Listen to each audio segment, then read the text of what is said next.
Hello and welcome to Science Streams. And here we're going to get you into biology. So this is going to be a basically a way for you to learn bio, especially if you're just starting off. Maybe you're in your first high school bio class. Maybe you're in a college bio class. We're going to take it from low and go high. We're going to do everything in between. This is being broadcast on Twitch first, so uh, there might be some conversation. You can always ask questions in chat. Uh, Chat will not be on the screen, but this is an open conversation. I want to be able to answer questions if we have questions, right? So we're going to get going here really quick. Today, we're just going to be looking at the chemistry of life. The majority of bio classes that you take will almost always start with the bio of life. It's just the way of the world. It's how we like to structure things because that is the basis of everything. So we have the basics of life. Life is made up of matter, and matter is made up of atoms. All right, so that is the first thing we kind of need to understand here when we're getting into biology. Bio, life, right? Study of life. We're going to be studying life. And life is based on physics and chemistry. So we need to get into a little bit of the chemistry, not so much of the physics, but a little bit of this chemistry to kind of really understand how life can work, how it can function. Right, so I do have some demos here today that we're going to be looking at to help explain some of the chemistry that is involved in life. First, the chemistry of life. This is what we are made of. And let's talk about those things that we're made of. This is an open conversation, so if you want to answer my own questions, go ahead and do that. So life is made of atoms, and types of atoms are called elements. And there are a few particular kinds of elements that we should be aware of.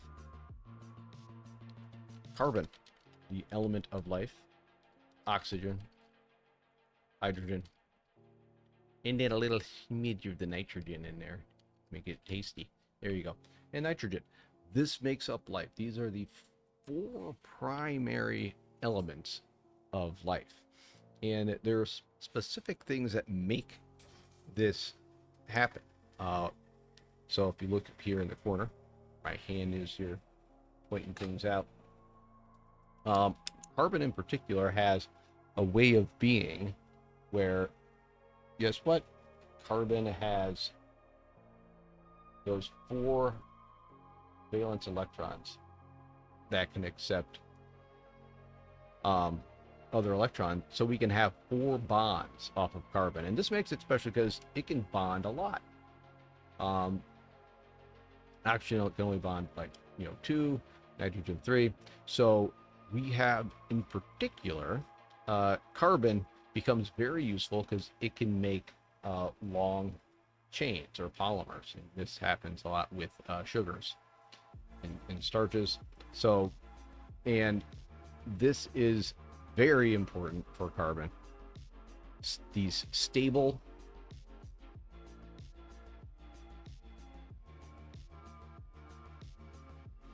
covalent bonds. Now, if you're just in high school biology, you might not know what a stable covalent bond is, but you're going to learn two different bonds in particular in the stream today. One of those is a covalent bond, where we have electrons that are being shared between elements. And we're going to also talk about hydrogen bonding later, which is just an electromagnetic attraction. Okay, so we have these four elements make up almost everything, right? Right, these elements make up most of everything's. Um,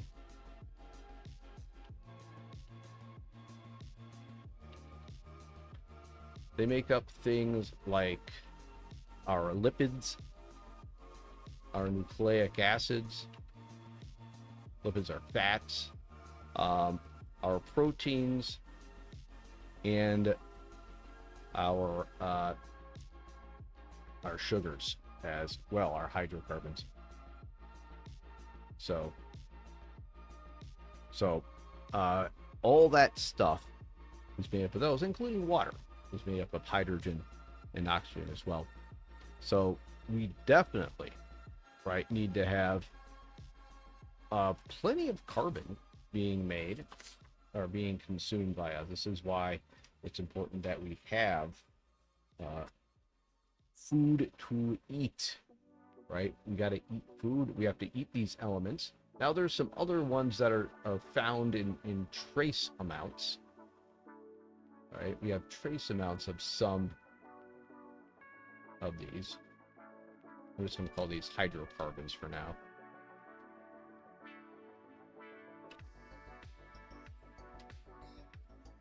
Okay, and we'll take a look and see some particular examples of when these happens, and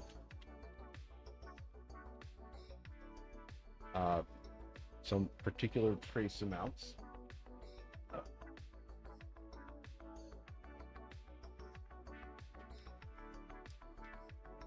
You know, we all have to have what, calcium in our bones, right? We have to have trace amounts of iodine, even phosphorus, potassium. Just look at the nutrition label, right? And you can see some of the many other elements that you would need to have for life. If you look at that nutrition label. So let's go in here and let's look up a nutrition label.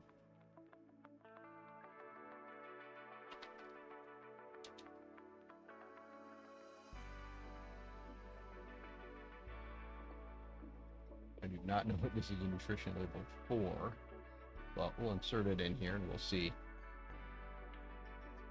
what it is. It looks like, all right, so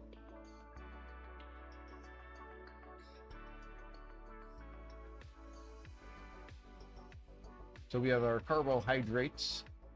Of course, we have vitamin D, calcium, iron, potassium. Right, so we have a bunch of different things here. We look at, see if we can find another one.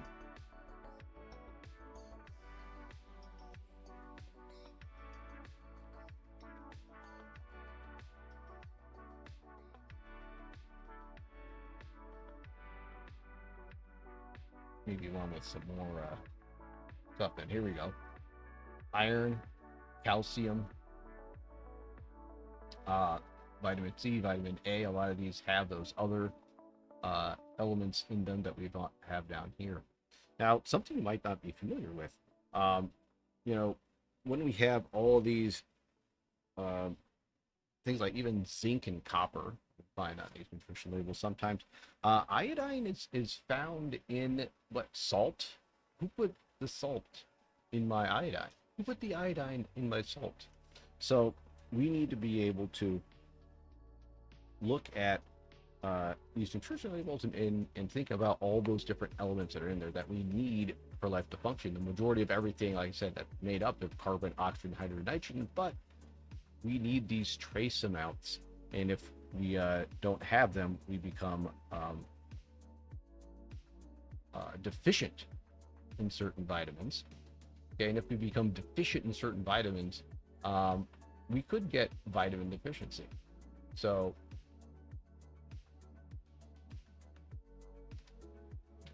iodine deficiency,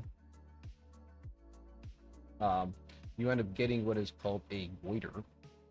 And I'm going to throw a picture in here. Right, if you don't want to see a somewhat gross picture, avert your eyes.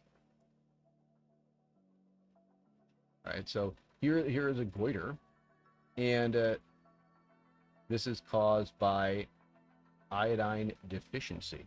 So, and this is why they put iodine in salt and in other products to do this. Depending on where you live, sometimes in rice, they'll put vitamins and minerals and these trace elements within your food, your staple products, so that everyone is always getting those vitamins that they need.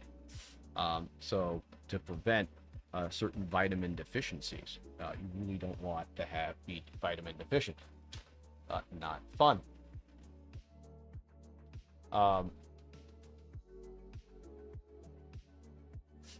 So this is, a distinct problem why we need to be cognizant as we go through and eat foods to maintain our bodies. Okay, prevent that vitamin deficiency. We need those trace elements.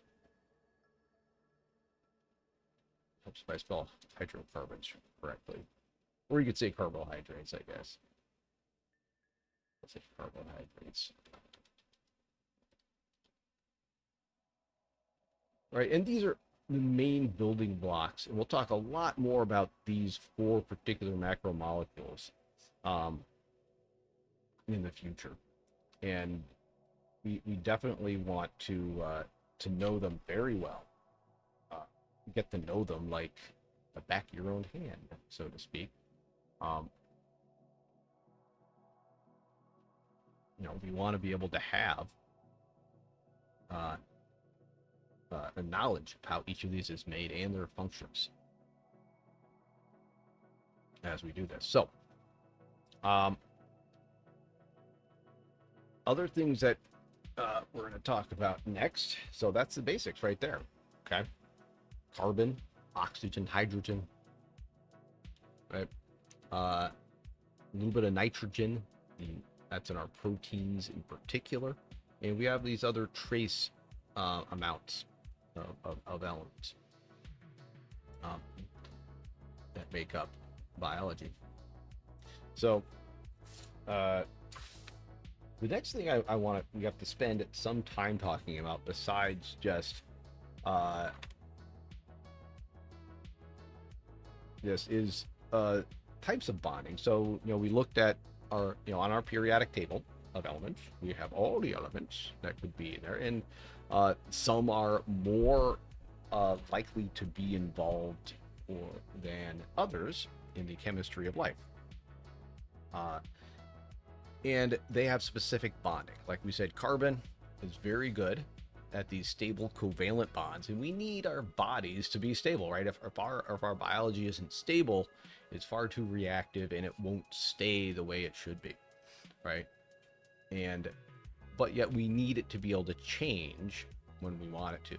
So we do need some things that are a little bit less stable. One of those things is is water, right? Water.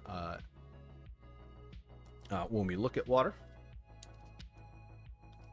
and this is going to be something in particular that you're going to want to make sure you study and know. Let's see. We'll just say water chemistry. Okay. And in particular, let's look at this. Water is, it's made of hydrogen and oxygen.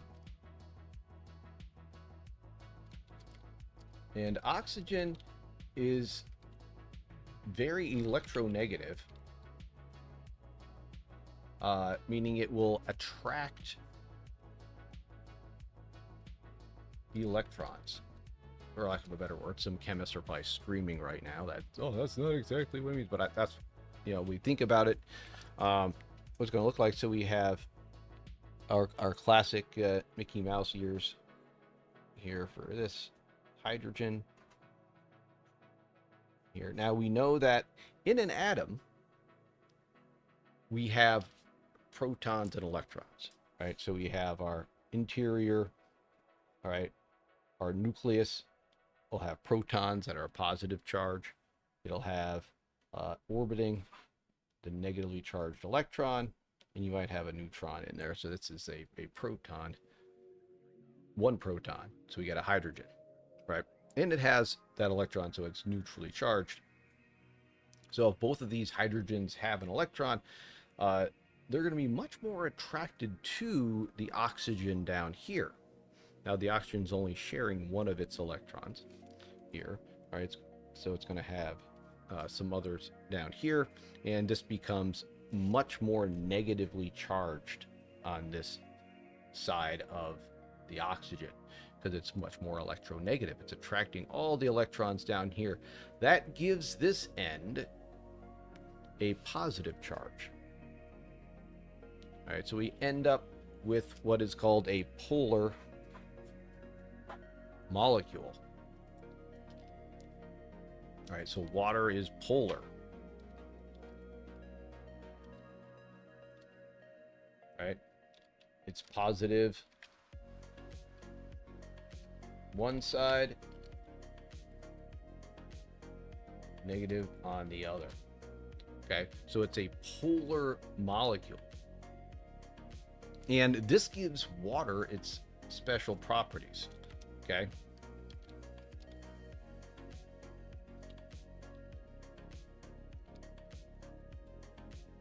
Why is water so useful? There's a couple reasons in life. One is its range of melting and boiling point seems to be pretty good. Its specific heat is nice, and we'll talk about that a little bit as well.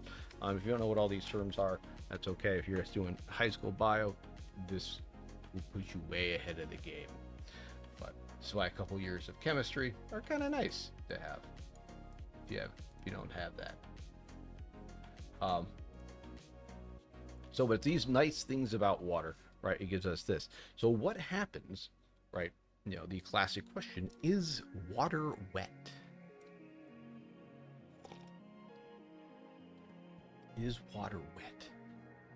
Well, wetness is when water gets on things, right? Including itself. So water definitely can be wet or not. But one of the other good things about it being polar, right, is that it can dissolve, right, ions in, you know, ionic compounds, right? So that polarity allows this to happen, okay? It'll also allow it to have adhesion and cohesion. Right? Those are both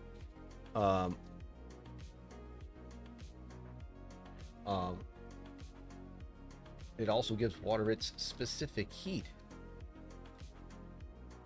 Right? So it takes a lot of energy to heat up water, and it takes a long time for water to cool down, basically is what that means. It also affects its heat of vaporization. Right, its boiling point's rather high because water is basically sticky. All right, water likes to stick to itself. And why does water like to stick to itself? Remember I said there's two kinds of bonds we're going to talk about? Well, one of those bonds is hydrogen bonding. Right, we had the covalent bonds, the really strong, stable bonds that would be like hydrogen to carbon or carbon to carbon. In this case, hydrogen bonds are weaker, but they're still there. And if we put a bunch of water in here, water is wet, so it'll stick to itself. And so we end up here having this hydrogen, right, will stick to this, right? So we end up this. And we can even have, since each hydrogen has its own net positive charge, okay? This polar molecule water, it'll end up sticking it to itself, and this also gives, sometimes water will have a crystalline structure like a snowflake. This gives it that structure. Right, you constantly have these hydrogens being attracted, right, to the negatively charged oxygen, right, because it is indeed polar. Okay. Circle that in red. Polar. Okay, if you remember nothing else, right, you have to remember that all of this is because of the chemical structure of water. That water is polar. And so we're going to talk quickly and do some little quick demonstrations of both adhesion and cohesion. And there is a difference. Okay. Now we have, and this is mainly more for college bio. You should know the difference. Sure. We have adhesion and cohesion. This is cohesion here that I'm showing you.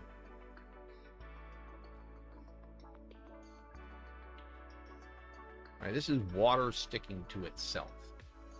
Right. Adhesion.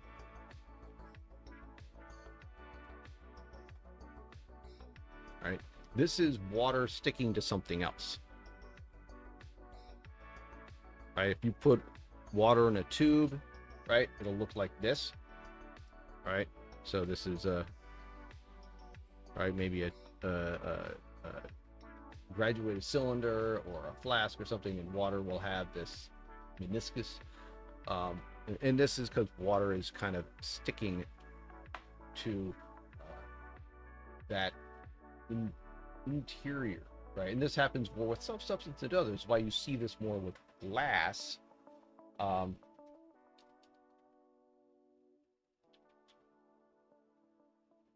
Than we do with plastic, right?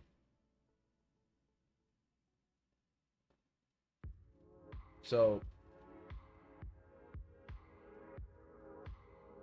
and this is what also causes capillary action. So capillary action is because of adhesion. The adhesion is more powerful than the cohesion, but the cohesion is still there. It kind of pulls itself along. All right, so let's take a look at this, and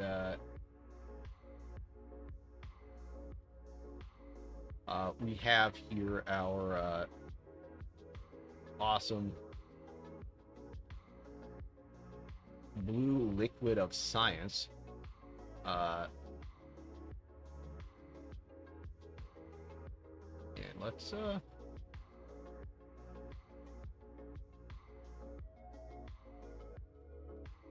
right, so here we go. And we can see we got water, I got a penny, and I got a straw. And we're going to try to do a couple things here. I also have some paper towels. All right, so the first thing we're going to do is I'm going to take this paper towel. I'm just going to roll this up. Roll this up. And you've done this before. You've seen this. But it's the type of thing where sometimes you see things a lot, but you never really think about how or why it happens. So we're going to roll this up.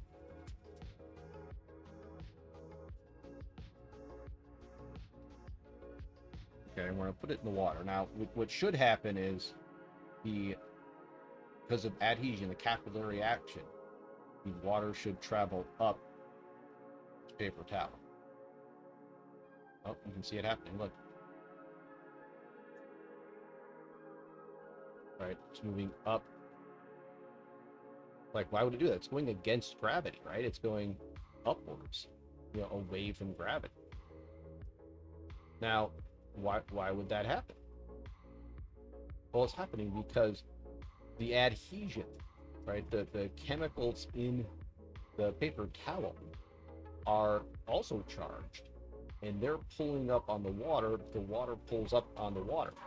So it's pulling on itself, basically. And this is how transpiration happens in trees.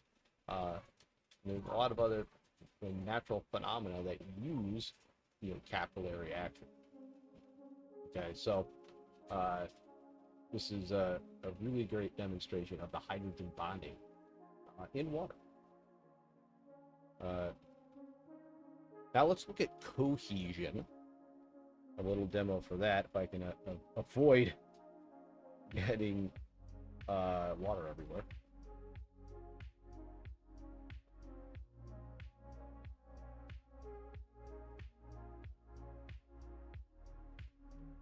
Now I do have a piece of plastic under there to keep that from getting too far.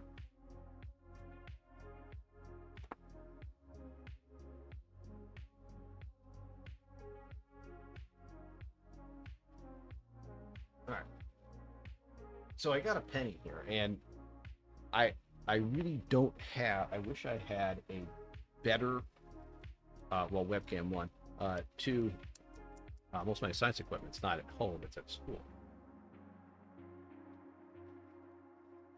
All right, but we're going to be looking at.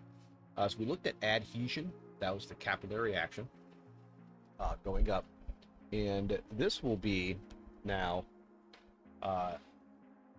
adhesion. Now we want to. What I want to do is get some water on this penny, and we should see with this penny. We should see. Actually, let me bring it. See if I have something where I can bring it up a little bit closer to the camera. I think I'd have that, but so we want to be able to see a little bubble form on top of this, where the water is on itself. Now this could be tricky to do this.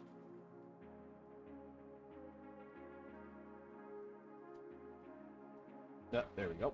That actually worked out really well. Right? You can see that it's not flowing off of it. It's staying on it. It's making a little bubble on itself because the oxygen of one water molecule is attracted to the hydrogen of the other, right? Causing it to stay together. Yeah, I'm gonna do this again.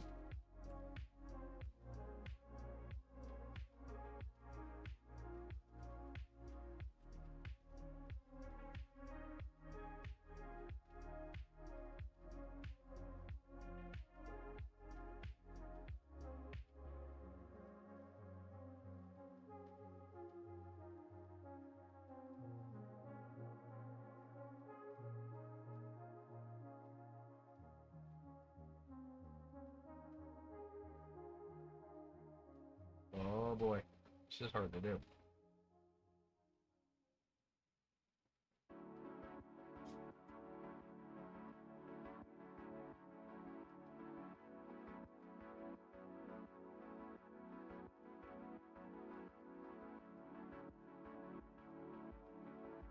There we go. You can see that now. It's kind of all bonded together. It's keeping itself together.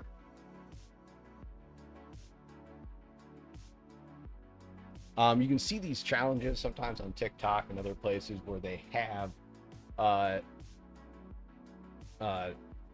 this, pour more water on the glass, pour more water in the glass, pour more, and it's, amazingly that it's all holding together, and it's all because of that cohesion of the water for itself, but also sometimes the adhesion of the water for the glass that it's in as well. So both of those, cohesion and adhesion. Cohesion and adhesion. Cohesion and adhesion. Two very important parts of what we're doing. Now, that is it for our chemistry of life. Hope you enjoyed the video. Try to keep it very short. Please, get into the Science Streams Discord, follow on both Twitch, and subscribe on YouTube. I'll be posting more of these videos in this series later.